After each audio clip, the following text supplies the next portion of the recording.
off as a PG podcast, but then Devin just kept on dropping shits and fucks, and I'm just trying to figure out what's in her mouth. I just want to see him interview Francesco Accoli. No, he's a good human being, is what he would say about himself, I'm sure.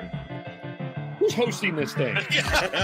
Take charge, Kevin, would you? Jesus. First time we ever met those guys. That was the major drunken pub argument.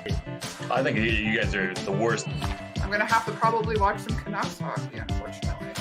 Just making friends left, right, and center, and probably some enemies as well. Tell him to shut up. He needs to hear that every once in a while. Off to a good start. All right. We are live. It's okay to talk when it goes live. Well, hello, everyone. For the first time in a week, we are not together in the same room to do a podcast. We are back in our Zoom StreamYard ways. Welcome to the Hockey Podcast. You can follow us on Twitter at podcast_hockey, Facebook.com, the Hockey Podcast, YouTube.com, the Hockey Podcast, where we currently have 100, and the amount of leaks of players revealed that were to be on the Seattle Kraken before noon the Pacific this morning. And then, of course, you can subscribe to the audio as after this. And we thank you. If you have any comments, questions, as the first ever expansion draft for the Seattle Kraken was revealed tonight, and an hour and a half ceremony with a bunch of people bunch of celebrities that were there, and a bunch of celebrities that they probably missed. We'll talk about the event. We'll get into some of these picks. I'm going to piss Devin off. I know I am. I'm just going to tease you now. And then we will get into some of the other news. But Chris is here hello, Chris. How are you? I'm well. How about you? Good. Before you go, Kev, did Macklemore make sure that the word celebrity was used properly there, Chris? How did I know you were going to bring this up? Sorry, to pull the curtain back, when Chris Johnston tweeted out that they were bringing up Seattle celebrities, Chris took a little exception to the term celebrity when it was all sports people. Yeah, with the exception of Macklemore, it was pretty much all sports related. And I assumed that when he initially used the word celebrity, it was more entertainment, as in like actors and whatnot. So I was thinking like Joel McHale, Chris Pratt, those sort of people. But obviously, sports team, sports. It makes sense. Okay. Well, but I hold on to this thought. Hello, Sean. Hello, Kevin. How are you? I'm good. Long time no see. I know. How was your flight back? It was fine. A little longer than expected, but it was totally fine. Mm-hmm. I don't know if you saw my Twitter, but one of these days we're going to have a discussion on what a carry-on bag is, because there seems to be some liberal interpretations of what a carry-on bag is. If you can jam it in using 8 people into the overhead compartment, it's a carry-on. Yeah, apparently that is the rule. Yes, but that's fine. And but hey, I'm back home. It was great to be out in Calgary to see all of you, and great to see Mittens, Tyler, who has better hair. Hello, Devin. The Dominic Moore and Chris Fowler. How dare you? Dominic Moore, you need to do something. Whoever placed him on the wrong side of the podium, that's their fault. But Chris Faber, Fowler, whatever the fuck his name is, Jesus. Chris Faber is from Canucks Army, friend of the podcast. Well, you know what? He probably has better hair than Mittens too. So, so yeah, you know what? Sorry, Mittens, you've been ousted as having good hair. You have mediocre hair with your middle-aged look that you have going on there, considering you just turned 38. Or is it 37? I forget. 37? What are you aging him for? Oh, he's almost 40. He's 40 years old, okay? God. He's 60 now. Whatever, right? Yeah. Yeah. No, again, I'm doing great. I'm doing fantastic. I got a few beers deep now, just because how long the fucking thing took. So there might be more little shits and fucks that I'm throwing out there than normal. Fair. And that's who you are. I mean, to be fair, you took an hour and 20 minutes on Sunday to get into the shits and the fucks. So I think you want to make it up for it tonight. Yeah, it's true. And I'm sorry, Doug. I have to. You know who you are. Yeah. Although let's be honest, you're a couple beer deep because you're numbing the pain about Giordano, but we'll get to that later. But Chris, I'm going to want to ask you this question first. Did this event drop the ball a little bit, not only having sports people introduce players, not having, as an example, as some called Grey's Anatomy folk, Rainn Wilson from The Office, there's a number of them, Chris Pratt, there's a number of Seattle celebrities that they did not involve in this. Do you think that they actually dropped the ball on that? Like maybe to a slight degree, but at the same time, because as the point that Sean brought up earlier, like because it is a sports related announcement, to have sport celebrities, athletes do the introductions, I feel it was suitable. So like, is it a drop of the ball? Like you might be able to make that argument, but ultimately I think having athletes do it is still an acceptable form of introducing the team. Okay. I think they should have had a couple at least. I think it would have just provided a little bit more diversity. Not that. Yes, a couple more in. Yeah. It's been a while. Did Vegas have any big names? No, they just went with Vegas, baby. Well, look who owns the team. Jerry Bruckheimer, famous producer. He should have brought in a few of his buddies or people that he knew within the industry. Had a bit of a drop the ball on that, I think. Like, do you guys remember Sean Kemp and Gary Payton? Yeah. Okay, that's fair. Okay, I'm just asking. I'm curious. Yeah, fine. Okay, we'll move on that. They were amazing in NBA Jam when I was growing up. Oh yeah, one of the best sports games, video games of all time. It really was that the He's on Fire slam dunk game? Yes. Well, no, that's NBA Hang Time, Sean, not NBA Jam. No, it's Let's NBA get it Jam. right here. No, it was NBA Jam. He's right. NBA Hang Time. I'm in the zone. Welcome to NBA Hang Time. No, seriously, I'm not joking. Okay. Google it while we're talking. I'm actually going to pick a table here. I'm siding with the two people up top here. It was NBA Jam. Yeah, it was NBA. It's NBA Jam. What? Oh god, I'm shaking the camera again. That's okay. But yeah, so we had the Kraken, we had the announcements, but I guess it was sort of a little bit of like if you were watching Loki and you were getting ready to get your popcorn and your pop and all together, watch the season finale of Loki, and everyone is spoiling the ending for you at 9:00 when the players' names are leaked. What did we think of that? Was that... Kev, can I just say it wasn't necessarily everyone. It was the Silver Fox, the oldest looking 33-year-old I've ever seen. Frank Cervelli, yeah. No, like I said, he looks awesome with the Silver Fox look. But man, it's 2021. I think anyone blaming the reporters is blaming the wrong people. What they should have had was the deadline should have been a lot closer to when the announcements were done. And that's what it should have been. Otherwise, like you gave them it was what 8 o'clock Mountain, 7 o'clock Pacific when the deadline was in to have the picks in, and we didn't have it until 5 o'clock Pacific, 6 o'clock Mountain. That's a long time to allow these reporters who were good at their jobs to dig out who was picked. Is it a fair assumption to say that those 6 players knew a couple days in advance? Maybe some.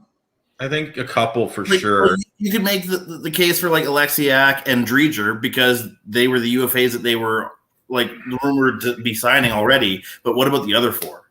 Alexiak, Strieger, and Larson for sure. I think once they agreed to it, they were all the way. They were in Seattle. Was it Eberle, Hayden Fleury, and Giordano, And Tanev. Oh yeah, and by far the most entertaining of all of them. I see dead people. Brandon Tanev. Yeah, it's a ghost. Yeah. At least he owns it.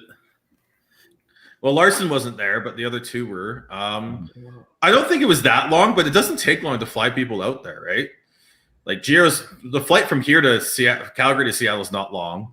Does he live in Calgary full time, all year? Yes. He's just a few blocks away from where I live. I knew he'd get his haircut in Martur, but I didn't realize he actually is close by you. And then I think Hayden Fleury and Eberle and Alexei, they're all Western kids. So Gio said he found out last night, but also said he drove into Seattle today. So yeah. There is a small town outside of Seattle that has a airport there too, so that's probably where he flew in from. It's a bit cheaper, so that'd be my assumption that he flew into maybe a private area and then drove in. So, are you talking about Bellingham? That's the well-known alternate. Yeah. And it was good to have them there, and I think they picked, of all the people, they picked the right people, sort of the beginning phases of the franchise, although with one of them, I think that there's a fair I don't know if he's going to be there at the start of the season, but we'll see about that. But let's get into the meat and potatoes of this. Who was, I think we all agree, probably the easy one, that the biggest no-brainer was Yanni Gourde. I think we can all agree on that. Yep. Well, I think I see gears moving in Sean's head. I think it was, other than unless Tampa was willing to unless Tampa was willing to deal. I don't think Tampa was willing to deal. So it was Yanni Gourde, and that was the easiest pick. I didn't actually realize that Yanni Gourde is almost 30. I thought he was a bit younger, but he's a veteran within this league, and he kind of came out a little later than some young up-and-comers do. And he was a big part of that, both Stanley Cup winning teams with Tampa Bay. So what a great pickup by Ron Francis and the Kraken. What other ones are you like, this was a really good pickup? Jared McCann. Yep. That's a great. Although he was getting pumped up by the announcer, I can't remember which announcer it was that said it, but he's like, yeah, he's going to be like the outbreaking star once he comes to Seattle. I'm like, well, no pressure, Jared. Well, he wasn't wrong. What he was saying was that when Malcolm went down with his injury, he got bumped up into the second center spot. Was actually a fantastic fit within there, and also was able to play around really good players. And he really, really showed up this year. He's only 25. He will be a budding star within this league. I truly believe that. And so, being a Toronto fan, it's a bit of a kick in the junk, if you will, for me to see that he won't be actually playing with the Leafs. And I believe that he is underrated within this league, and he probably will be centering. He will be setting one of the top two lines. You still got Kerfoot.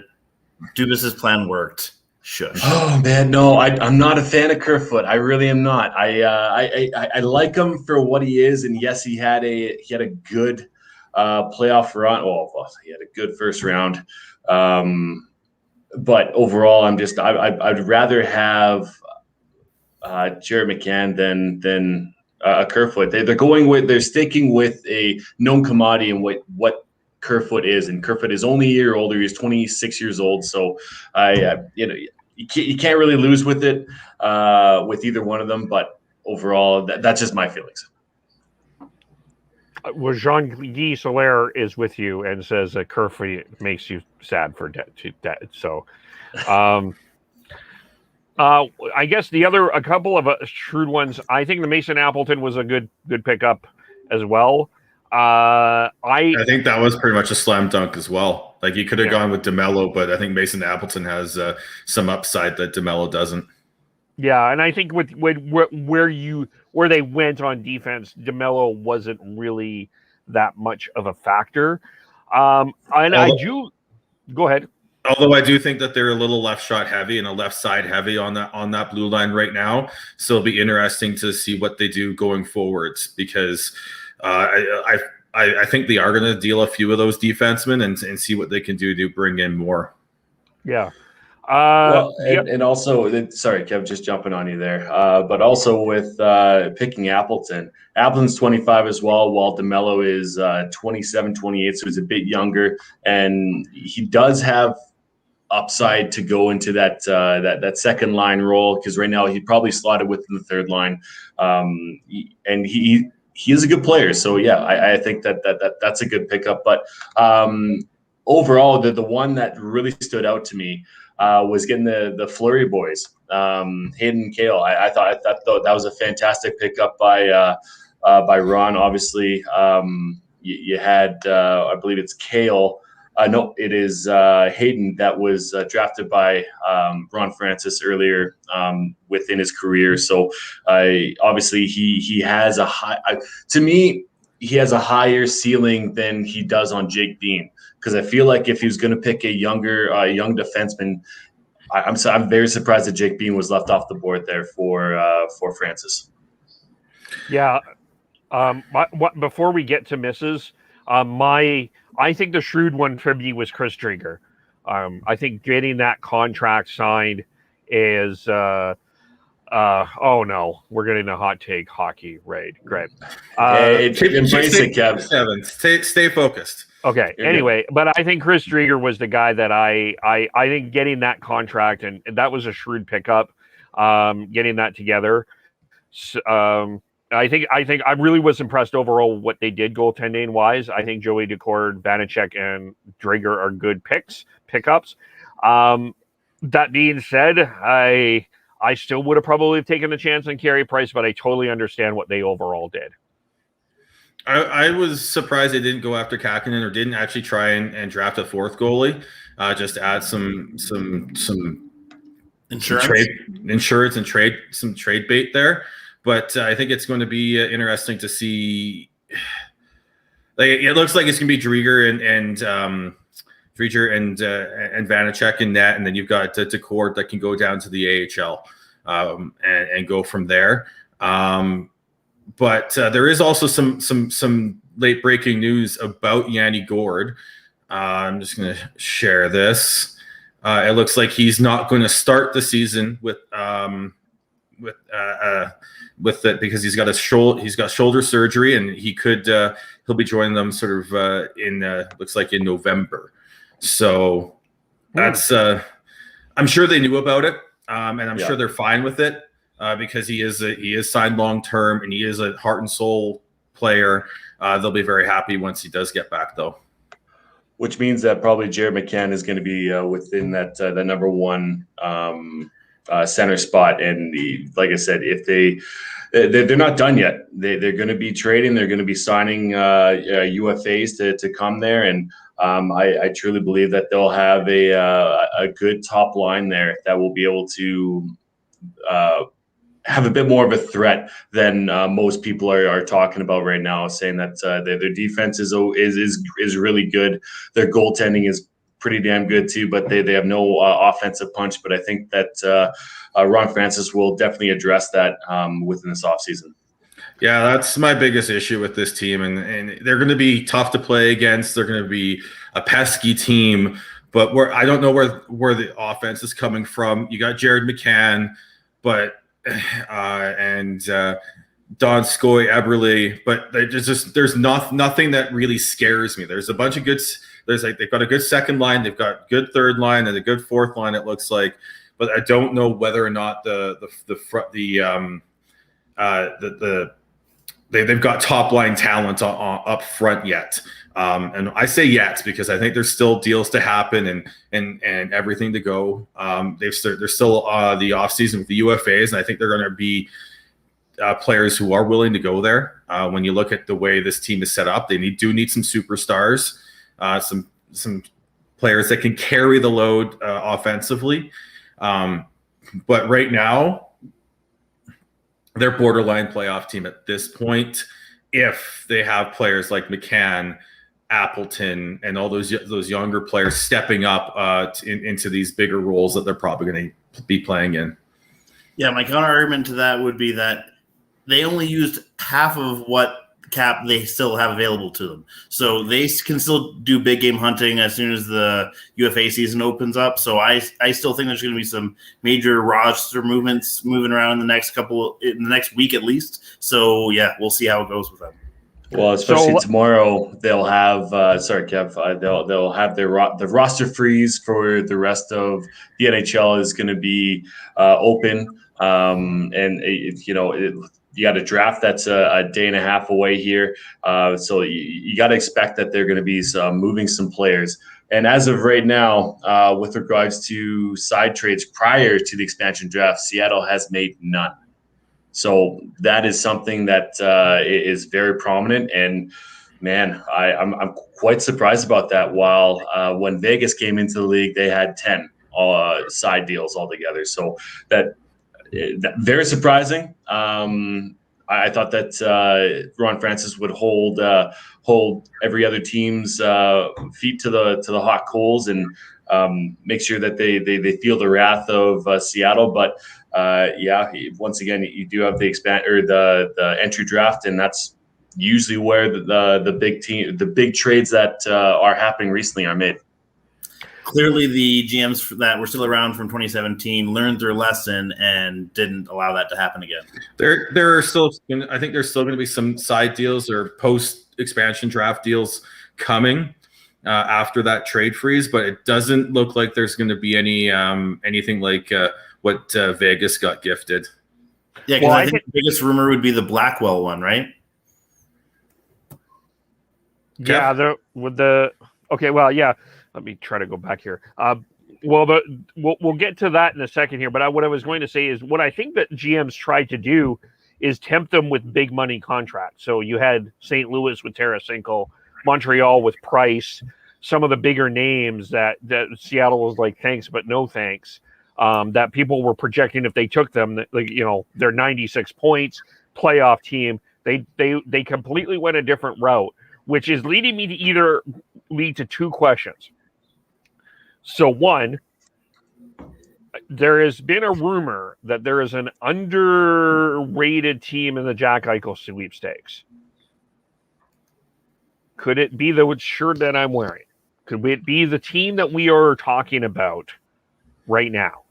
Absolutely. With them having the second overall pick within this draft, with having that really good young defensive core, I could definitely see Craig Adams being okay. Well, Kevin Jesus, Adams. Kevin Adams. Yeah. Thank you, Sean. Thank you. I was going Ron Francis. I was like, how did you screw that one up? No. I never screw up names. With Buffalo wanting to get younger, to build within, I feel like that they do have a shot within Jack Eichel.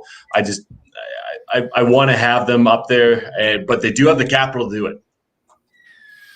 Well, I think that the sound, what I'm hearing, what's out there is that the asking price is 2 NHL players and 2 first-round picks. So you got the second overall pick, and then you probably have a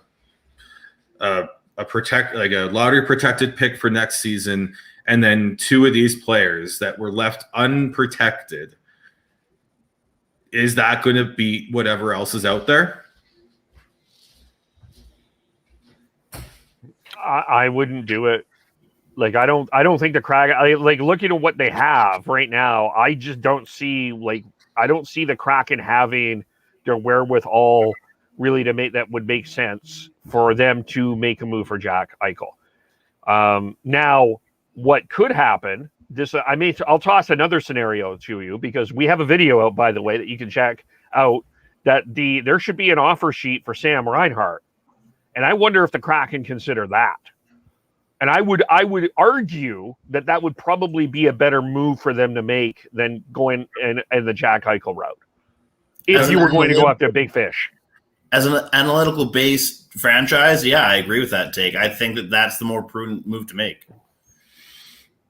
If it's analytical, I disagree. I don't think it is. We're talking about Sam Reinhart, who's coming off of an absolute career year. He's still a 20-goal scorer. I think he's probably better on the wing than at center, but he can still play center. While Jack Eichel is a full-blown number one center. The price is going to be a lot bigger, but that's what you have to pay for a top-line franchise-level center that Jack Eichel is. But if they're trying to hold on to assets, maybe. But what I also you're also going to be giving up potentially. You don't know how that. Unless you feel like you know exactly what you got going into next season, I wouldn't do any offer sheets if I'm Seattle this year, because you don't know exactly how this team's going to gel. And Kev, you talked about how important it is to try and keep your assets for the 2022 draft, and that's what these draft. Yeah, that's what those picks would be coming from, the 2022 and 23 drafts.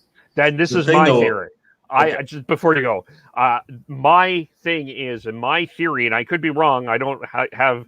I think that the Kraken are thinking very hard that they have a shot at a Shane Wright or Connor Bedard.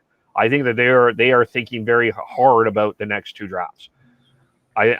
They have to, and because there is considered, and Devin, you may disagree because you don't know, because we don't know. But two franchise-altering players are at the front of those two drafts, in a Shane Wright and a Connor Bedard. I think you have to think about that long and hard. You definitely do. Going off of hearsay, and yes, they probably will be very, very good players within the NHL. But what do you know about Jack Eichel? What do you know about Sam Reinhart? What do you know about an Elias Pettersson? Those are the questions that you should be asking yourself. And depending on when your window is going to be and what type of team you're going to be, I would very, very much be looking at offer sheeting those three players. And I know that that one probably stings the majority of you. All, I guess, 1, 2, and 3 up there. You have to look at potentially offer sheeting Elias Pettersson. You really do.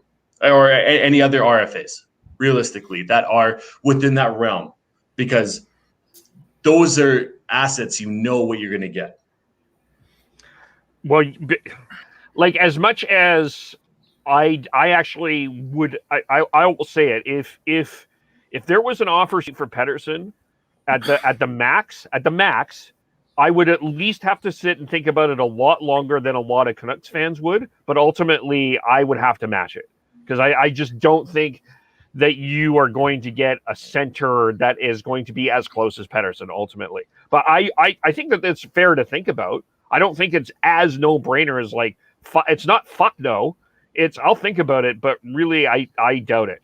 Like, okay. It's also hold on, one more thing, Sean. It's also handicapping the team that's just 2.5 hours north of you within the same division too. And if you want to do a little bit of a fuck you to that team, man, I love the chaos theory behind it. But Sean, before you go, I just want to ask Devin something. I want to ask if there was an offer sheet for Pettersson, what would you do? Which side of the? So I'm Jim Benning. Yes, if you're Jim Benning and there was an offer sheet, would you match it? If it was max, max, yeah. So it's 10 over 10.2, basically $10.3 million. Well, he's a good player, and I think he'll be a face of the franchise. So I think I would match that offer sheet. Okay. That's Would you my think- best Jim Benning impression. Would you It's think not- about it? That was pretty good. That was not bad. Thank you. Anyway, go ahead, Sean. Sorry. I was going to say 2.5 hours if you don't get stuck at the border. Yeah, that's true. That's the one thing they don't take into account because it's actually closer to a 4-hour trip. I think Chris Fowler just learnt about Canada today. So to be fair to him, He looked it up on Google Maps, and it does say 2 hours and 37 minutes. Yeah. But that does not take into account the border. So Which currently is closed. yes. Yeah. But I don't think Petey gets that far, and it's No, not. no It's time. it. Yeah. It's a. That's almost. You think about it, but I'm pretty sure you match it. This isn't like Reinhardt, where if you do it properly, you're signing him to a 1-year deal, and with a you talk with them and say, we're doing it 1 year, we're going to get you out of Buffalo, and then we're going to go that way. I think you have to think about it, but you have to at that point. Petey is your franchise center here in Vancouver, and you can't if you're going to let yourself be pushed around like that. More teams are going to be doing that.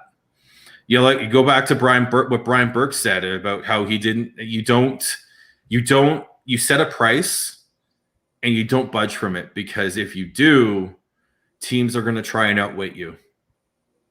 So I think you have to match it. fair. Okay. I know. I mean, that's the question of what the Kraken. It is. I think the Kraken are in a very good spot either way, because they put themselves in a good salary situation that if they want to go after some UFAs, they can do it. Or if they want to wait and build through the draft, they can do that as well. So I don't think there's a lot of pressure on them to necessarily be as successful. I don't think they need to be the Golden Knights necessarily, but they have the advantage overall in terms of having two really strong drafts ahead of them that will help them out as well. By the way, tomorrow we are doing our mock first round draft. We're going to take 10 teams each, and we're going to draft the first pick for them. So that'll be live tomorrow. But in terms of players that they missed out on, I think we all agree Jake Bean is one that I do think that was a miss. I think we all agree that the selection Carolina is a little bit mysterious. Is there any other ones that you felt that they missed out on? I'm trying to think here. While everyone's thinking, I just want to quickly get my piece in on the last topic. Oh, sorry. I think it's an A+ troll job on Seattle if they do that, because that's a perfect way of just establishing rivalry before a game has even been played. I think that would be an excellent troll job from Seattle's point of view. But it's also an exercise in futility, because there is no way Vancouver doesn't match that just based on ego alone. Fair. Yeah.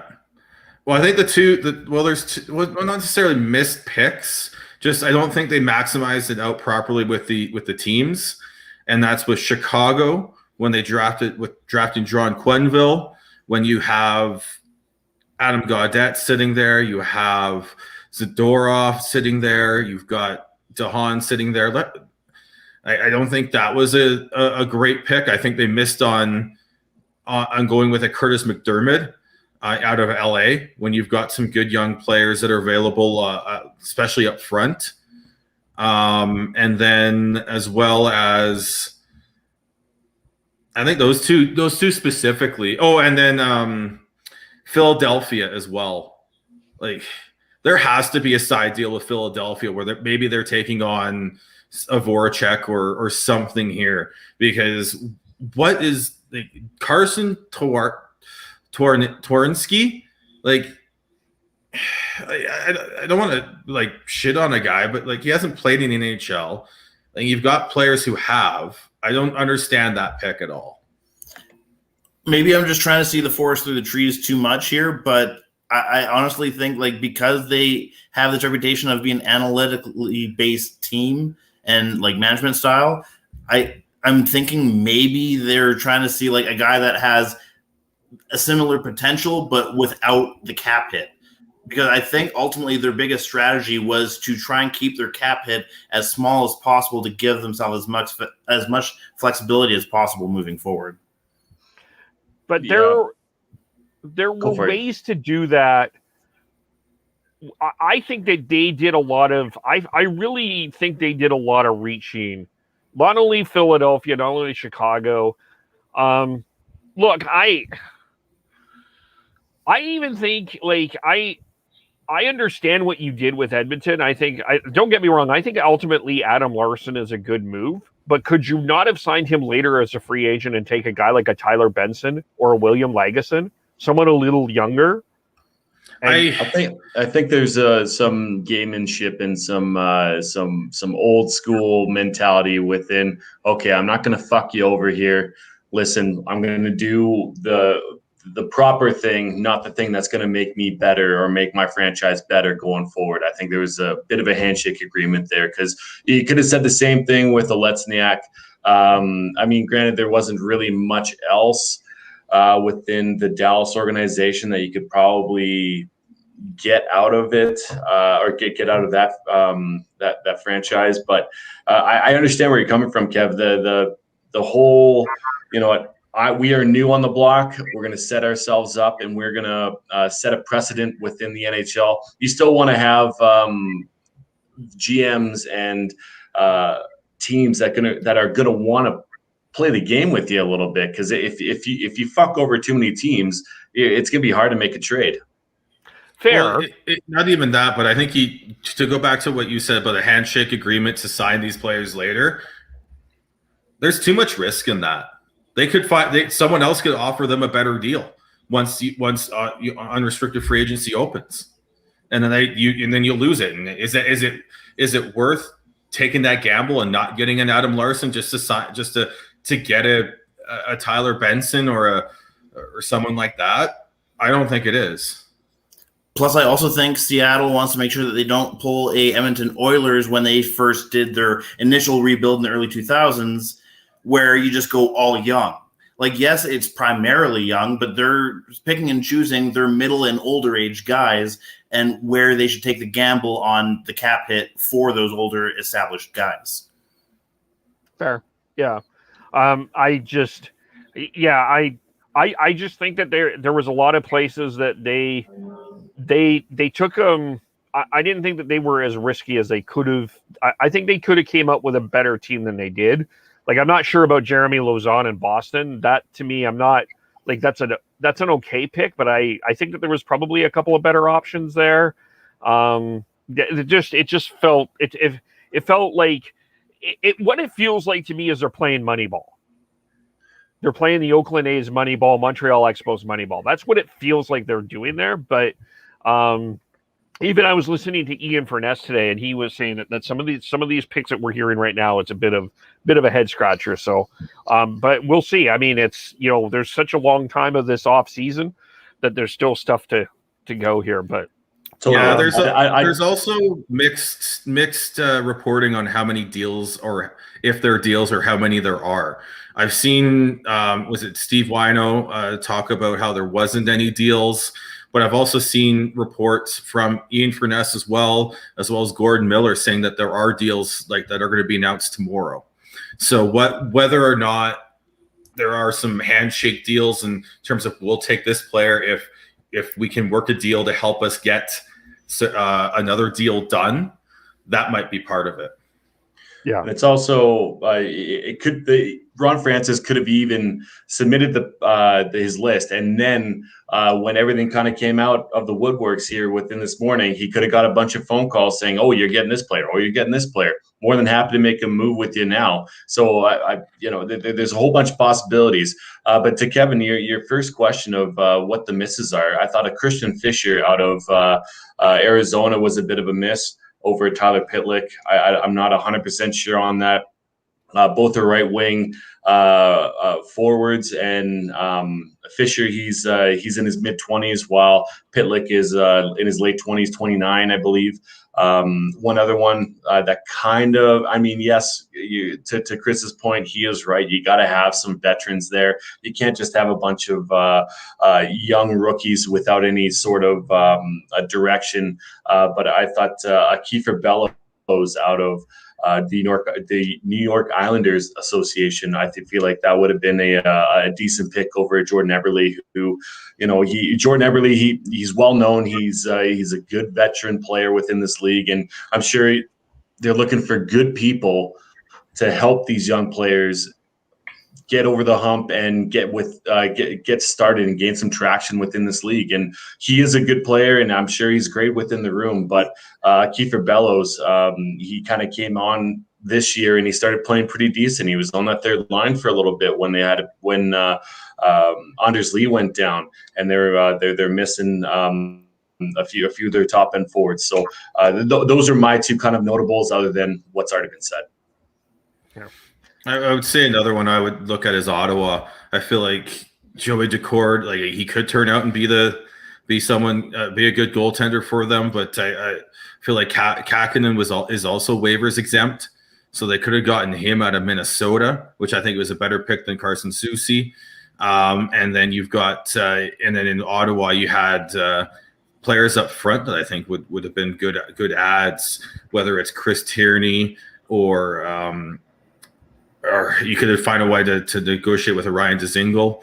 I think would have been good adds to what they're trying to do in Minnesota, or sorry, in Seattle. Yeah, that was there were a few there as well. So let's look at the two names that left from the let's start with the Flames. I think this will be the bigger one, and then we'll get to the Canucks. Mark Giordano, I have to admit, was a bit of a bittersweet announcement. Here's a guy that did give his heart and soul for the Flames organization for 15 years. Undrafted. Today was the first time he was actually drafted.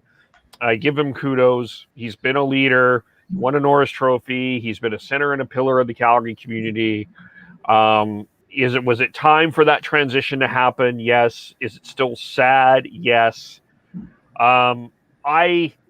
I think that this is a good pickup for the Kraken. I said it. I think that this was the no-brainer pick from Calgary, I think. But I'm just going to ask this from the Flames' perspective, Devin. Does Tree deserve a little bit of heat for not getting something for Mark Giordano? Jesus. No, come on. I appreciate the question, but overall,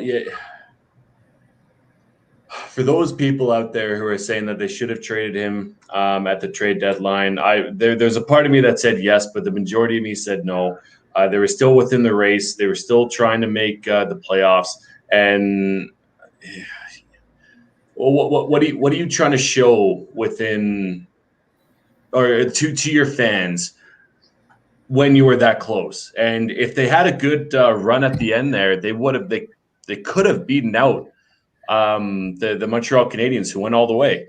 And realistically, put yourself back into that mindset of where we were. Well, if you're a Flames fan, where we were at that point. And it's not to not get anything. You can't take away the fact that having a 6.75 cap hit off your books for a aging defenseman who, yes, was your captain. And yes, I don't want to take away anything what he's done for this organization, let alone the community of Calgary. But as far as hockey goes, you have about, I think it's $16.3 million after you sign Valimaki and Dubé projectingly. According to Evolving Hockey, that's what they're kind of thinking. So you have a bunch of cap room to do what you want, let alone what you're looking for in your franchise and making a big shakeup, which this is. Your captain is leaving town. Your leader is not going to be in that dressing room. So the cap room that you're saving, and it's one of those things where what else, who else are you going to give up? Like with the draft, who else would you give up to you want a first and a third to project Gio? That's not going to happen. No, I'm not. That's not what I'm saying. I'm getting back to it. So just the overall view of Giordano is what I'm trying to paint that picture right now. But you're really, if you are tree living, I do the exact same thing. You can't, like, what you're getting is cap room. Not a player, not getting up draft picks. You're getting cap room, and right now with a flat cap and where your team is at right now with an agent, with him aging as much, it makes total sense to me what Tree Living did. Yeah, I'm not the biggest Tree Living fan, but I don't blame him for what he did, and I think he was smart not to take the first and the third to protect him. He was smart not to trade him at the deadline when they were still in the race. It is what it is, and you're going to lose an asset in this draft in this expansion draft anyways. So try overthinking it and then losing, and then I don't think I think he made the right move. Chris, as far as Gio, I tend to not have as I guess emotionally weighted opinion as the rest, but I think as far as Gio's concerned, I'm okay with the move that Tree made. I think ultimately that it was being on the back half of his career and with the numbers that he's had in the past couple seasons, ultimately I think it's the right gamble to make. Now the next question then would be, is Gio a Kraken when the Seattle Kraken have their home opener against the Vancouver Canucks on October 23rd? I don't think so. I think that they move him. There's two roads you can go down. You can keep him. You can have him as a leader within the locker room, but it depends on what are other teams offering the Seattle Kraken for a Martur Giordano right now. If you think that's pretty damn good right now, and you can walk away feeling okay with what you're giving up or what you're getting for him right now in comparison to at the trade deadline, where it could be just a bit higher, I think that's something you got to look at. And especially if they're wanting to, whoever it is wanting to trade you potentially another forward that's good considering what the Kraken defense are looking like right now. I'm going to say 51% no, that he's not a Seattle Kraken at the beginning of the year. Yeah, the rumors are the Rangers are interested in him, and I think there's probably probably more teams as well. I don't think I wouldn't be. I'd be surprised if he's a Kraken to start the season. I think he'll be elsewhere. That's actually what I was alluding to earlier with the Blackwell situation.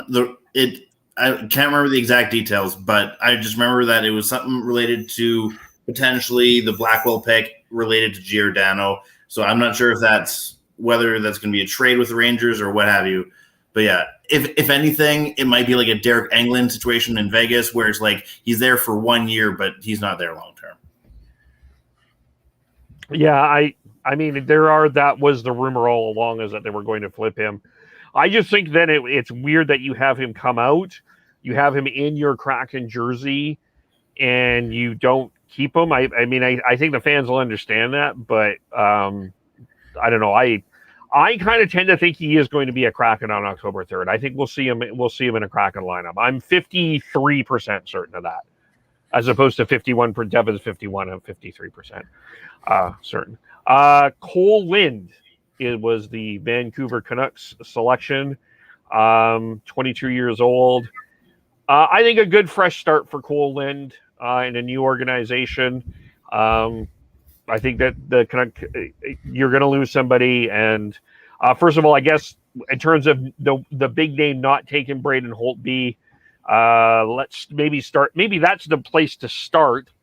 How surprised were you that did not happen?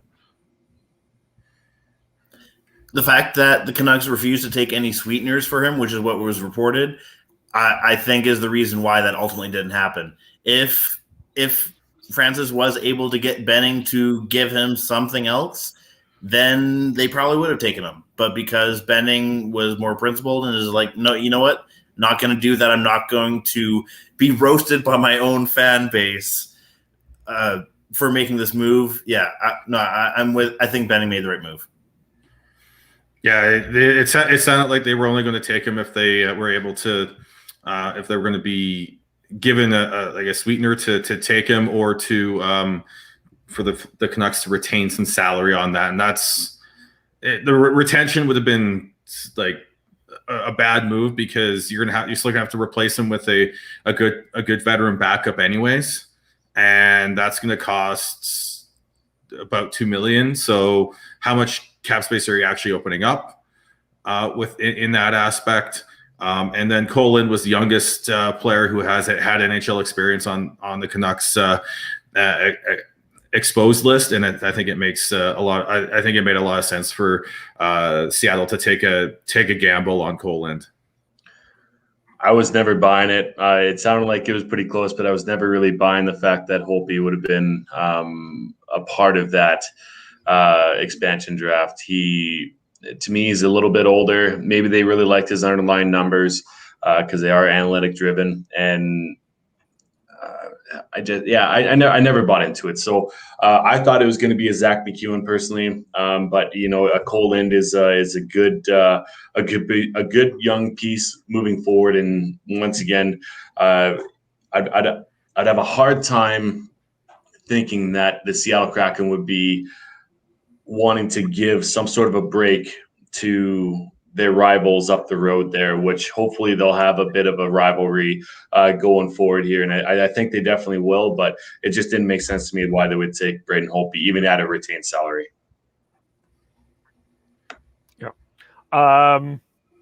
Yeah. But we'll see what happens with Holtby. There still could possibly be a move available. Rick Dollywell was suggesting that as well. So who knows about that? Let's get to the three. We talked a little bit about. Can I just go back to Giordano? John Gee is saying that they brought him out in a Kraken jersey. Jason Garrison was one of the guys that Vegas brought out in during their expansion draft. He played all of 8 games for Vegas, so that doesn't mean anything. I think it was just who out of the players that they're selecting, who can get there in a timely manner. And going back to Larson, considering he was a UFA, and you had 2 other UFAs out there who were who did get signed by the Kraken. I believe that he was overseas, back home in Sweden. So it doesn't surprise me there that he wasn't there. So I don't take too much tout into who was up there and who wasn't. Fair, but I do. Go ahead, Chris. Sorry. No, I just said agreed. Okay. Let's get to the free agent part, and I let's start with the Oilers here, because Edmonton Oilers Twitter went Vancouver Canuck Twitter today, and just a little nuts here. Adam Larson signed with the Kraken. Larson was someone that was apparently targeted by the Canucks. The Oilers also wanted him as well, obviously, but he ended up signing with the Kraken. First of all, from the Kraken's perspective, is this a good signing? Oh, totally. Yeah. God, talk about a guy that will be, I think he'll be loved down there. He hits a shit ton. He blocks a bunch. He's going to be under PK. He's going to be playing the hard minutes as a shutdown pairing defenseman. And I wish that Calgary would have a player like him. And Toronto for that matter. He is one of those players that you will win with. It's just who are you surrounding him with? He's not going to be a guy that's going to be putting up a lot of points, but God, he's a good, solid defensive defenseman, and good on the Kraken for locking him up for 4 years. The Flames do have someone like him. And his name is Chris Tanev. Yeah. Come on, Right guys. shot. You know what I'm saying. You know what I'm saying. You don't have to throw it down. I think he wants more of that. For that tag team, that was perfect. Yeah. The difference, though, so you guys say that Tanev is like that, yes, but Tanev is more a leader within that room, where Larson is a quiet soldier, if you will. Oh, I don't know. Oh, hold on. I don't think Tanev is like. I think we have this perception that Tanev is a leader, but there's also the other perception from Vancouver is he's quiet. He was the quietest leader, if you will, in the Vancouver locker room. Doesn't mean he's not a leader. True. No, I don't disagree with that at all. But I don't see Tanev as a bull coal, like rah. I'm the leader. So what I was getting at by saying Larson is a quiet leader, or Larson isn't a quiet, or like, sorry, yes, Larson is not. He's a leader, but he's not as big of a leader as Tanev. Tanev has more of a presence within the room than Larson would. Is my point. I kind of see them on the same level, but agree to disagree, I guess. Yeah. So Oilers Twitter, there's even now a petition demanding that Ken Holland be fired before he makes any more moves, as he's going to ruin this organization. What about the plane banners? Has that happened yet? I was going to ask, are they that? I'm wondering if that's going to happen as well. Is that the play? Are you getting a plane banner? What are you doing here? What's next in Edmonton? But I think Adam. Don't get me wrong. I do think that this Adam Larson loss is a huge loss. I mean, now they're tailing back to Tyson Barrie, and they did re-sign Mike Smith to a multi-year contract today. So they're ready for. Some will joke that they're ready for the Seniors League. They're all getting set for that. But and of course the other big thing with the Oilers right now, like, so we'll mesh this all together. Devin, the report is Zach Hyman and the Oilers seem to be discussing a pretty long-term, that 8-year deal that Zach Hyman has been desiring. The Oilers seem to be on the same page. There's a possibility of a sign and trade. Are the Oilers being insane here? Yes, they definitely are. It's quick. As much as I love Zach Hyman, an 8-year deal is ridiculous for the way that he plays. I'm sure he's going to get a big, juicy bump in salary as well. Could be like 5.5 and up, which is unbelievable. Granted, he will give you his heart and soul to his team every shift, and that's what you're looking for. But those type of players, we just talked about Chris Tanev. Look at the miles that he's put in, and look at that. You really don't know what you're going to be getting within the last few years of his contract. So you know what, Ken Holland, blow your brains out. Fucking go for it, man. Like, honestly, as a person who wants to watch everything burn within Edmonton. No pun intended. Sorry. Yes, there's forest fires everywhere, but that's what I'm saying is that I'm not a big fan of Edmonton, obviously, but if he wants to, do that, then by all means, go do it. Yeah, Hyman's not the player I'm giving a long-term contract to at 29, and the fact that he's been struggling to stay healthy over the past couple seasons, and he plays a physical and hard game, and you're going to sign him to a 7 or 8 year deal. Ugh. It feels like doesn't this sort of feel like Milan Lucic all over again? Might be a little bit. Except not the parade. They're not parading Lucic around Edmonton this time. I'm pretty sure Oilers fans are getting flashbacks of a Chiarelli deal. Yeah, that's what they're feeling. But even that Mike Smith deal, 2 years, $2 million per. Like he's 39. Like, Yeah. is he going to be worth $2 million in this season, let alone next season?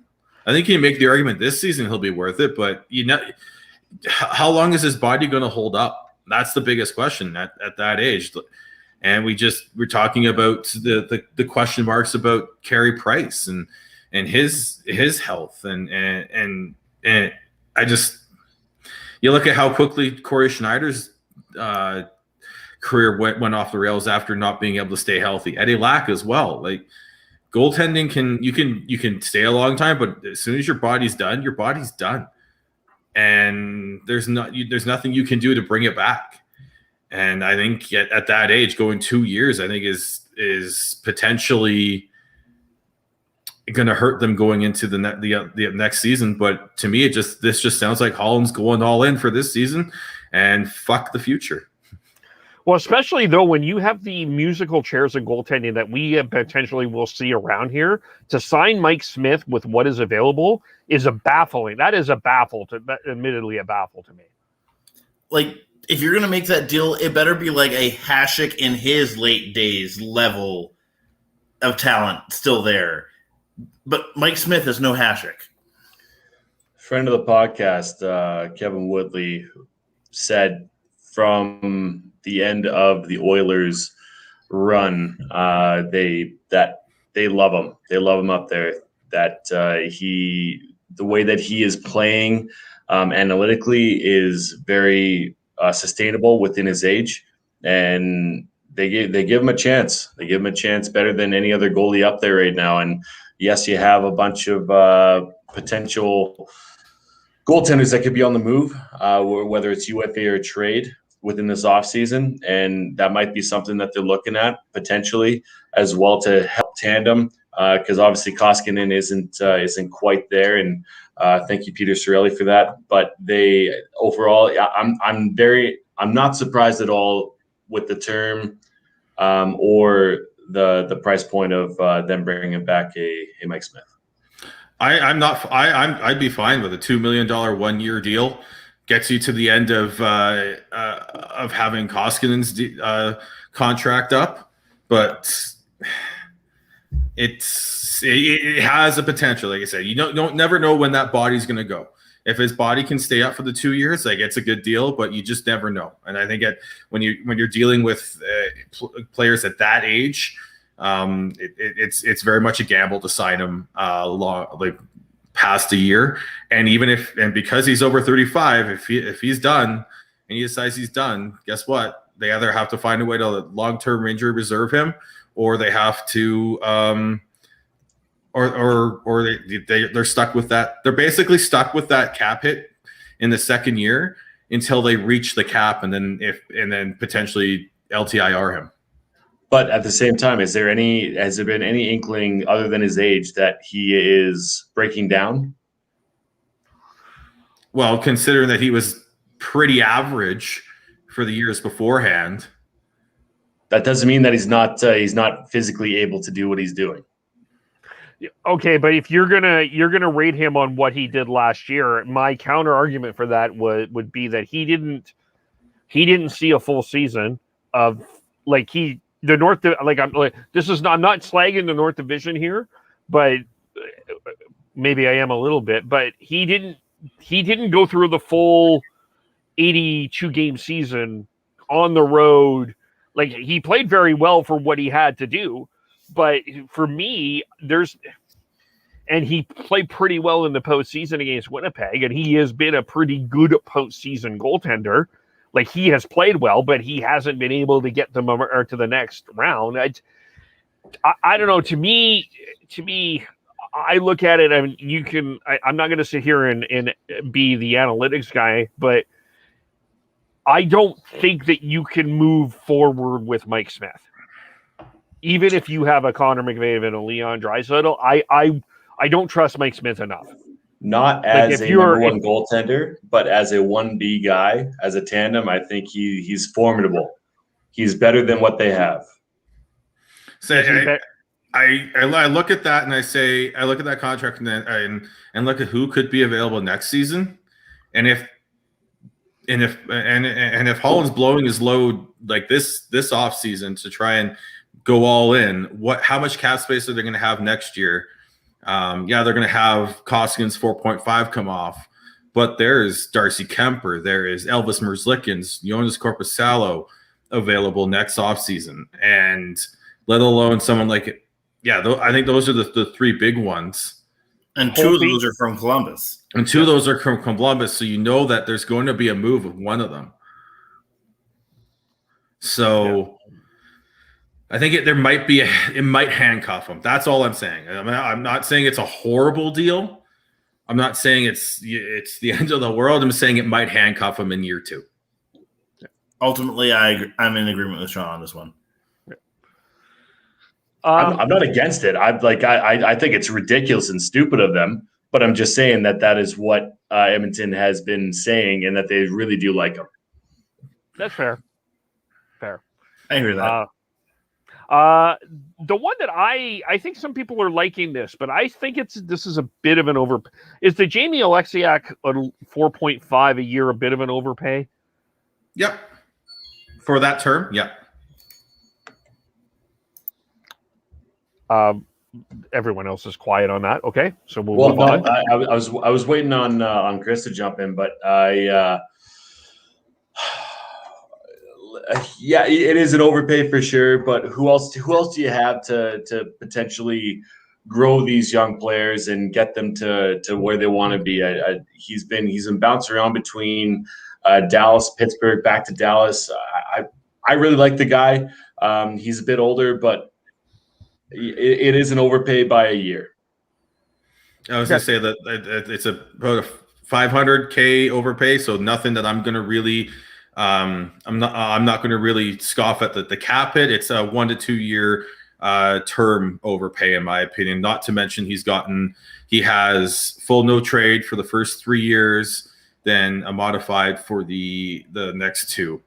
But being a new team, you have to overpay, I think. Yep. Not only that, but also a UFA. So, generally speaking, I agree with the other two. Like, it's a slight overpay, but nothing overly ridiculous.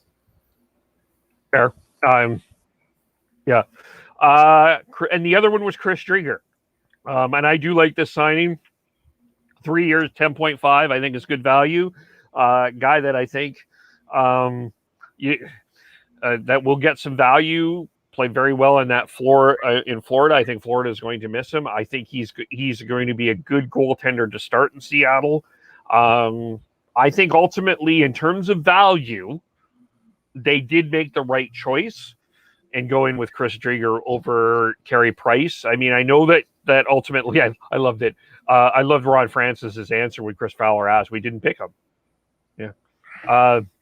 But I mean, ultimately, I think the long-term value of what the Kraken did in goal and what they did here, I think it's good value, especially with where they're thinking of going. My only issue with their goaltending is, again, it's unproven in terms of a longer 82-game season. Vanacek and Strieger haven't played full, haven't played more than like a starter's load in net. Vanacek's played 37 games. He was solid, and Strieger's career high in games played is 23 in the NHL. So I think it's going to be just it's one of those, you have to hope that they're able to make that next step. Value wise, you're right, Kev. They did. It makes the most sense. Even if with a 3.5 cap hit, he's movable as an asset to a team who needs a 1B, or even sticking around as a 1B and moving Vanacek to try and get a better 1A if need be after this season if it doesn't work. But I think it's a good gamble to make. That is definitely going to be a tandem. I think it's going to be like a 1A, 1B type situation. So as long as they don't really go over that like 45-ish area, I ultimately think that what they chose is sustainable. It's a gamble, but it's a calculated gamble. They're not done yet, I don't think. if you do go into the season with both of them as a tandem, it's not a terrible thing. They are analytically driven, like I said before, and I feel like they really like what Strieger did with Florida this year. They like what Vanacek did with Washington this year, especially with Samsonov going down. He was the number one goalie until he got hurt within the playoffs, and I have nothing. The amount of potential that they do have is, we don't know that, but I feel like they are definitely up there within the young goalies and the unproven goalies within this league. Yeah, you have Kakinen out of Minnesota that they did not pick, which is one of the surprises that we had earlier in the show. But I still don't think that they're done. I think that they might have a few tricks up their sleeve before they drop the puck in October. Yeah, I think the trades are going to be different. They're not like the side trades that Vegas had, because I think GMs were like, no, you're picking one player. We're not giving you two to protect another player. We're giving you one. I think that's what it is, but it's going to be other teams going after, say, someone asking for a Strieger or a Vanacek. Yeah.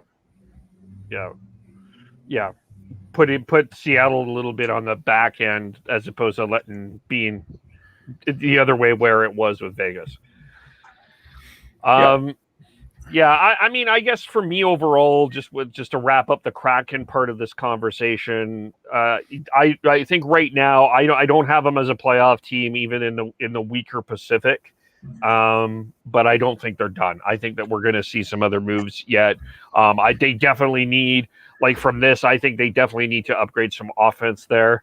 If they're going to be successful in any way, shape, or form. That's to me where I see their weakness at this particular point. Unless someone like a Cole Lind or someone becomes a Jonathan Marchessault or an Alex Tuck and just comes out of nowhere from this lineup, then maybe. But I don't see a lot of offense coming from this team, and I don't necessarily see a heck of a lot of mobility from their defense. I like their defense, but I do think it can be a little bit more mobile.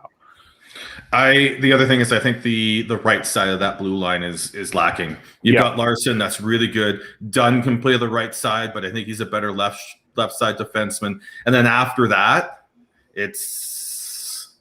I don't like it. Like, you got Will Borgen, but he hasn't really played any significant time in the NHL, and that's about. And then you've got a lot of guys who can play both sides, but which means they usually can. They're going to be better on the left side. So I think that's a spot they need to look at improving, as well as up front.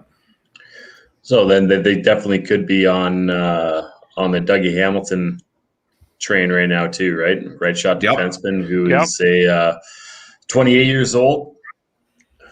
He scores a lot of goals. Yeah. You know what would be also, just for entertainment's sake, just to throw out a scenario here? Can you imagine if Dougie Hamilton comes back to the Flames? That's not going to happen. Well, okay, no. I'm not going to say it's not going to happen. With this change in leadership, definitely could, but I don't see it.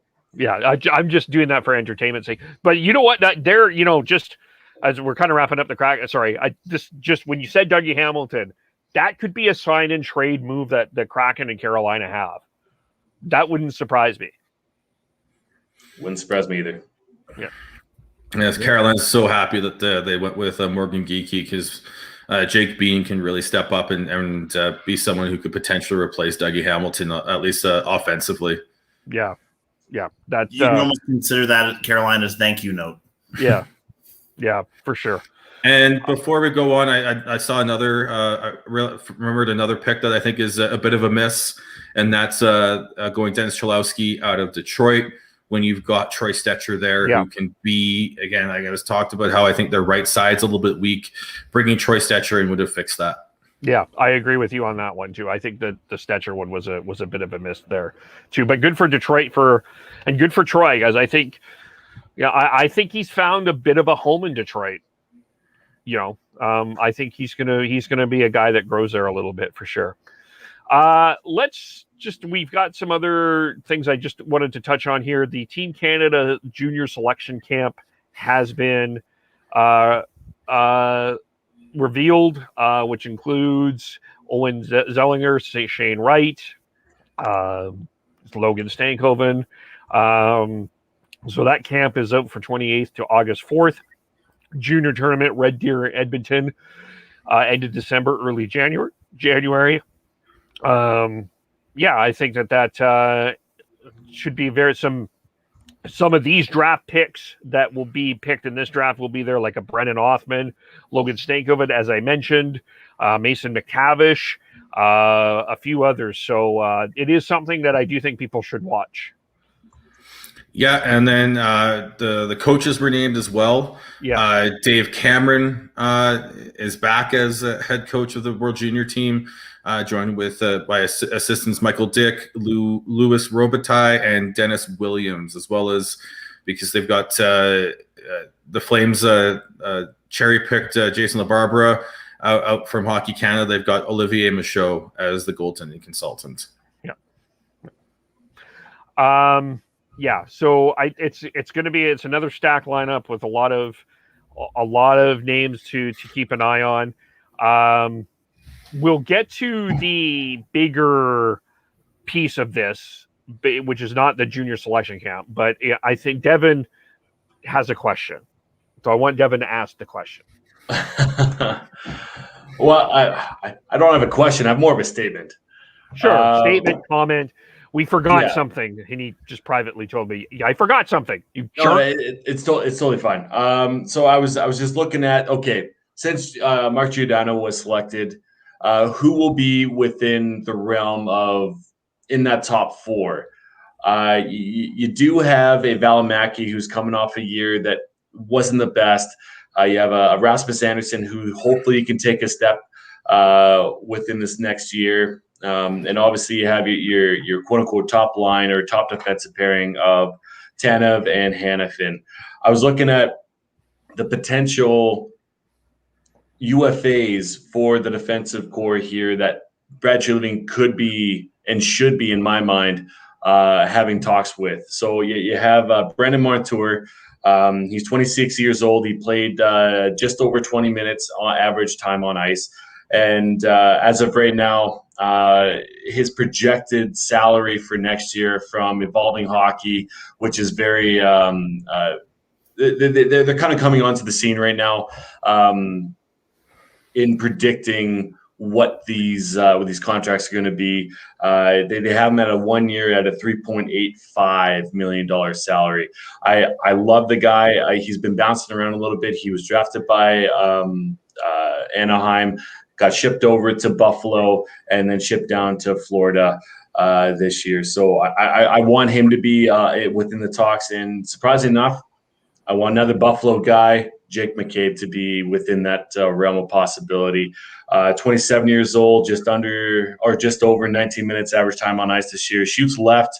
And right now they're projecting him to be a $1.75 million for 1 year. Last year, his last contract was a 2 year, $2.85 million salary. So he only played 13 games this year, but within those 13 games, his analytics were through the roof, especially playing with Rasmus Ristolainen. He wasn't able to thrive as much as he could have with a different defensive pairing. But the analytics say that with him paired with Ristolainen, that even him putting up those numbers and those statistics were ridiculous. So he's a solid stay-at-home defenseman.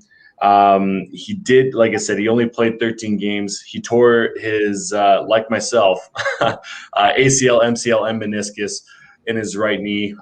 So it depends on how good he's going to be coming off that injury. But those are the two UFAs that I'm really looking forward and hoping that Brad Treliving kind of makes a move for here in the offseason to kind of replace that top four without stretching out and probably over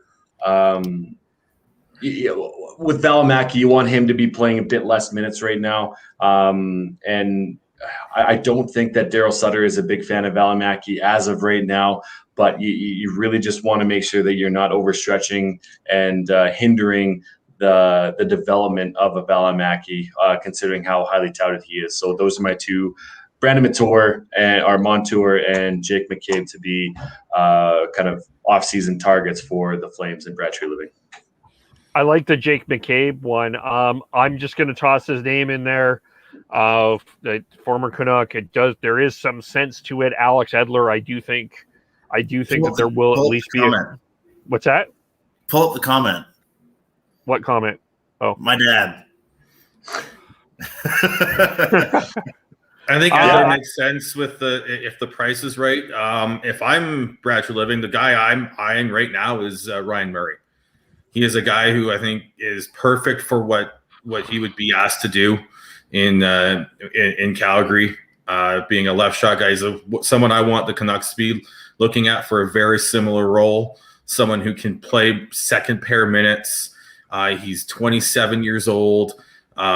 He's not going to bring a lot of offense, but he's going to be a good steadying force. And if you need someone to, especially for the Flames, if you're going to need someone to do that, so you can release Rasmus Andersson into a more offensive role, because you need him to take that next step, and to bring in someone who has a little more who's a better skater and a little more wheels than what Gio has at this point in his career. I think Ryan Murray would be the guy I would be eyeing, and for that same reason is why I would be very, very wary of Jake McCabe, because of that knee injury. Well, the other thing is too, my concern with some of these UFAs is age-wise. There's a lot on the north side of 30 that it concerns me a little bit. So I do wonder if they research that trade route. Devin, you talked on Sunday about the idea of bringing Travis Konecny over in a deal. There's a couple of like a Travis, if you can get a Travis Sanheim in, or a Shea Gostisbehere on that left side. I think those are a couple of guys that I wouldn't mind seeing the Flames. I'll say this right now: they aren't trading Travis Sanheim. Gostisbehere potentially, but Sanheim's going nowhere. Depends on who you're bringing back and whether or not they like where they're sitting at within their development. I agree. Sanheim is I don't think anybody's off the table, man. Like you can't say no just for the fact of the name that's being thrown out there. It really depends on whether or not you think the GM of Philadelphia thinks that the return is good enough for Sanheim and Travis Konecny. Granted, Sean, you are correct. It's going to take a hell of a lot to get him out of there. Yeah, that's kind of what I'm saying, is he's not going anywhere without a massive overpayment. Yeah. And I just want to respond to my dad real quick. As much as I understand your bias, they're not going to go for another 35-plus player after they just lost a 35-plus player. Depends. I disagree. I think disagree a little bit too. Yeah, there's definitely a chance. It just depends on the term and how much you're paying him. Yeah, I think Edler would probably want too much for what he's going to give at this point in his career. But that's just my personal take. I think there's going to be a lot of teams in on Edler. I think the Oilers will still be there. I wouldn't be surprised. I wouldn't rule the Kraken out of this conversation yet either. I don't see the Oilers in on Edler. They've got their veteran left side defenseman in Keith now, and they've got some younger defensemen that like Lagesson. They've got a couple others too that I think they're going to want to try and continue to develop. They're not going. I know you want them to continue to add 35 plus 38 plus defensemen there, Kev, but I don't see the fit in Edmonton. Well, Dallas too. Yeah. Sorry, they just lost Alexiak. I think Dallas is a fit. Yep. And the other thing with the Flames, 1 week from now is the Johnny Gaudreau trade modified. That's when his no trade clause moves in here. So either they need to sign 5-team list. Yeah. Either he needs the Flames either need to sign Johnny Gaudreau by the 28th, or they have to decide that they're going to move on from him, or he has a 5-team no move clause. A 5-team. clause. Yeah, Sorry, I'm yeah. stumbling right now. No, and I'm cutting you off too, so that doesn't help either. I still think that if they don't sign him before then, I think that there still is a chance that they do re-sign him.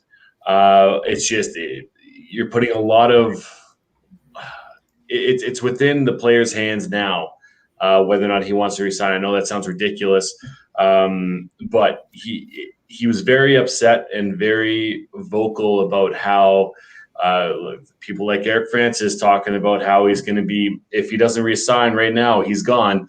I still think that he has a love for this team, and I still think that he has a love for this city.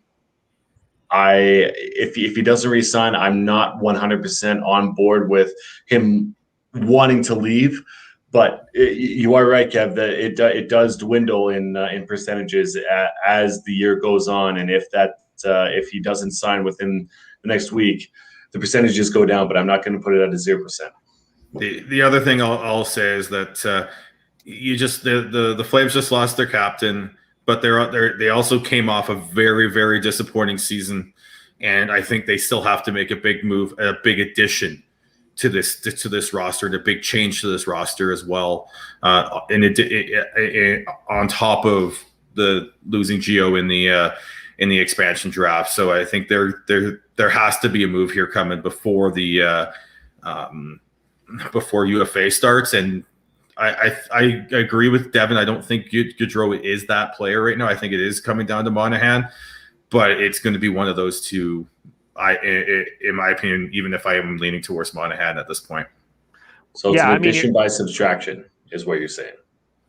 Well, I think they need to add. I think they need to make a hockey trade and make a big shakeup with it, another big shakeup in that room. They can't just say, "Oh, the captain's gone because of the expansion draft."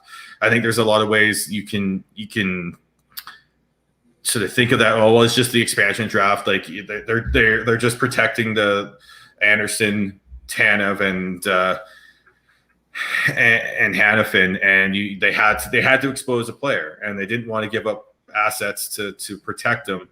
You can talk your way into it where it's not necessarily a big shakeup. I still think they need to make a big trade. Yeah, and you're not. This is, if you're going to get anything for Johnny, this would be the time to make the trade. That's all I'm saying. This, like, in terms of peak, this is it. I guess the question. Yes and no. Okay. But Devin, if you're down to a five teams Johnny's choice, like, look what happened with Ryan. Like, look what happened with any situation that the player has got the team by the balls. You're not going to get a good trade.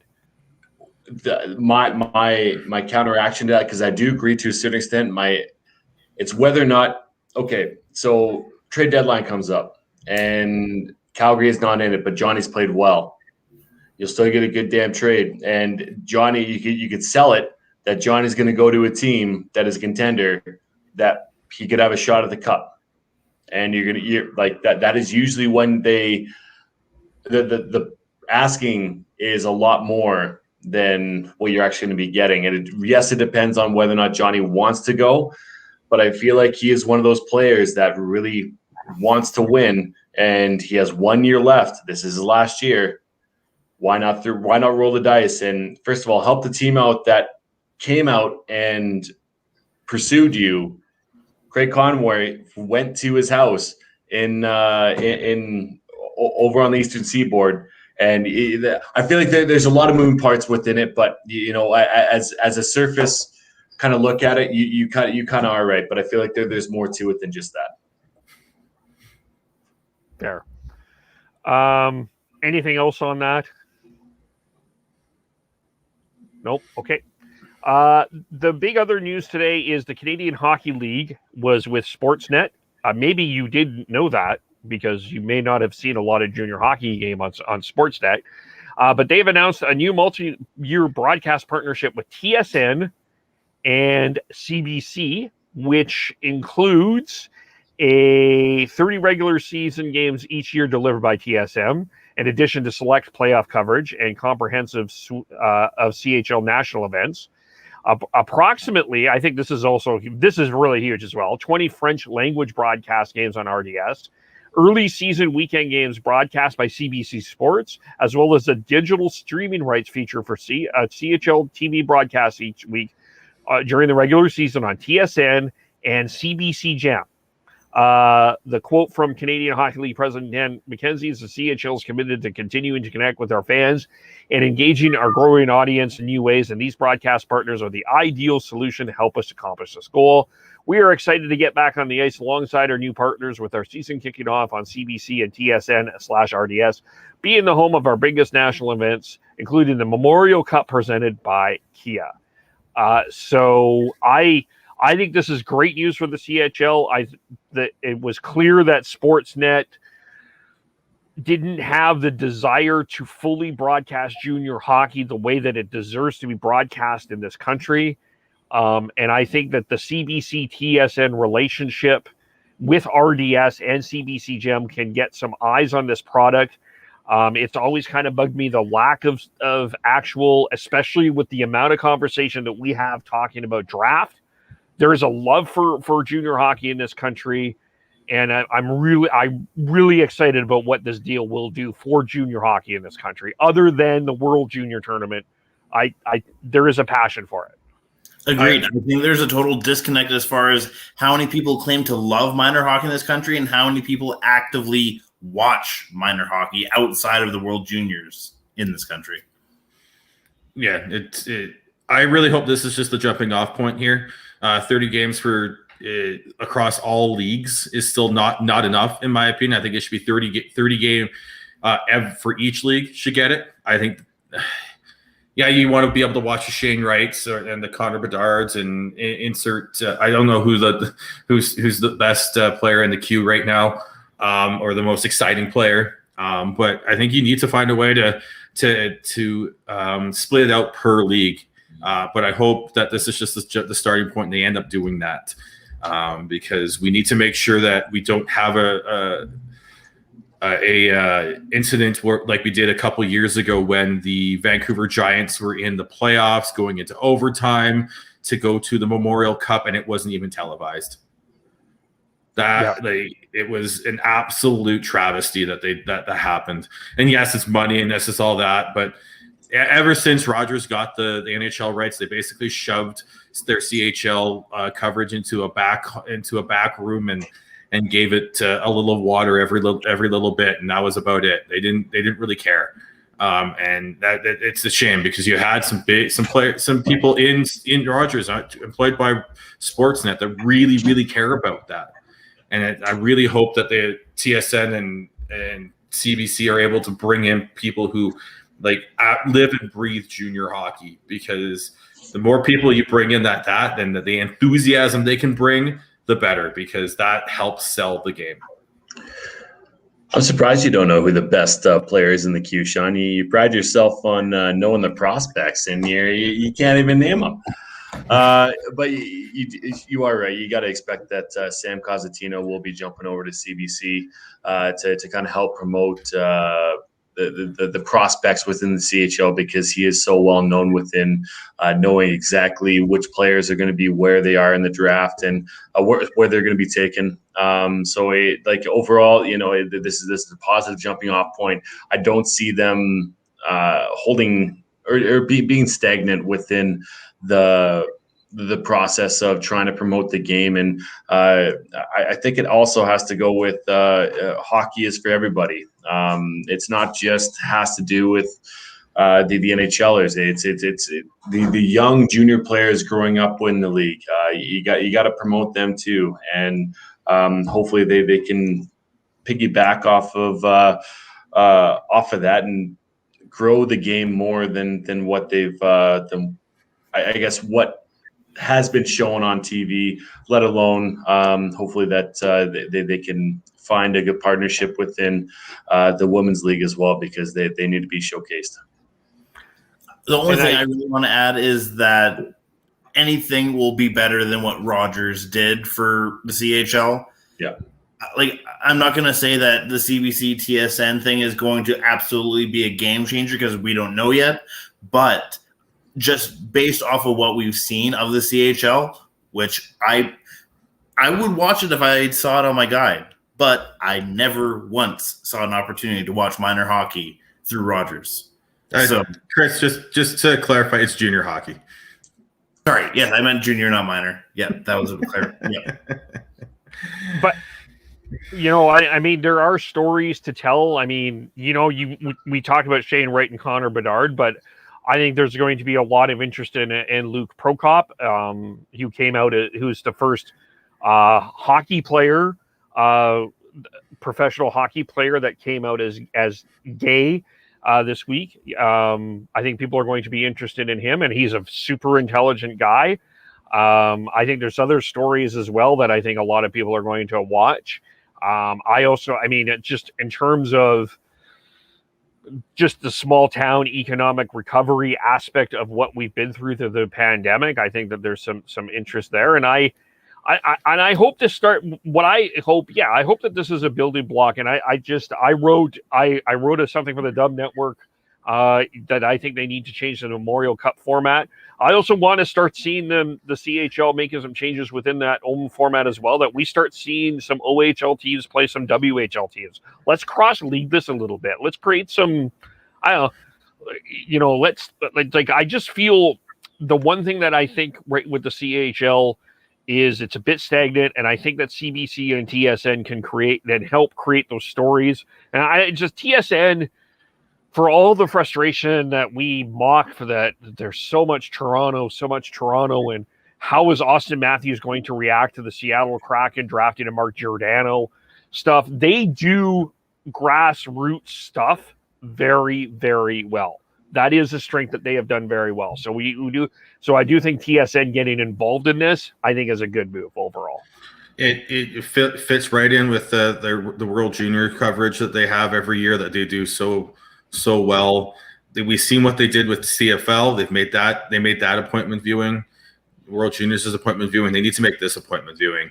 And like I said, I want to see 30 games per OHL, per WHL, and per QMJHL. I don't want to see just 30 games per CHL, because we all know that, unfortunately, just because of TSN being located in Ontario, that's going to be 15 to 20 games of OHL, and the rest is going to the Q and Dub are going to be split the other way. We need to be able to provide equal across the country, in my opinion. And it's just, like I said, I really hope this is the jumping off point, and throughout the coming years, they build on it. The streaming aspect is huge, because that is the future. And but I really do think that I'm quite happy that we're going to see a change, because Rogers did okay. Rogers did a decent job before they got the NHL rights, and then it just fell off. Yeah. As Peter Labardius said to me, why would you not pay $60 for to watch Connor Bedard now when you're going to pay thousands of dollars later? True. He's a smart man. Yeah. Shout out to him. Is there anything else we need to talk about? I don't think so. Mm-mm. Okay. Noble's hair sucks. Oh, good God. Oh, poor Tyler. Tyler, we love you. And Devin loves you, and you know that Devin loves you. And Devin is just jealous of your hair. He sucks. No one likes him. Congrats on finally getting a birdie there, Noble. Yeah. There we go. A birdie for Noble. So tomorrow, it's Devin, Sean, and I are scheduled to do a mock draft. So we are going to go through the first round only of who we would select for each team. So as we prepare for Friday's draft, and then we will be back on as well. So Thursday, that's at 6 Pacific, 7 Mountain, somewhere in there. We also will be back on Sunday. Noble Nation will be joining us with his fantastic hair, recapping what happened with the draft and all of the other moves that are going on. And then on July 28th, we will be back for free agency, as the start of free agency is beginning there. So who is leaving where? Does Zach Hyman get a 22-year contract to join the Edmonton Oilers? Find out from us. And then we've got some other stuff going on. So keep an eye out. Subscribe. Thank you, We had one of those hot take hockey raids. So thanks to everyone for sticking around. Subscribe, like, share our stuff. How do we follow everyone? I am BeardyConnect03 on Twitter. I'm Matt Schneids on most social media. I'm on Twitter at Gordhowe09. Tyler's TNOBLE. I am KEVOLE. Podcast_hockey. Facebook.com, The Hockey Podcast. YouTube.com, The Hockey Podcast. Check out our Hockey Pod clips as well. Subscribe to the audio. Thanks, everyone, for watching. Hope you had a cracking day, and we will talk to you all very soon. Bye for now.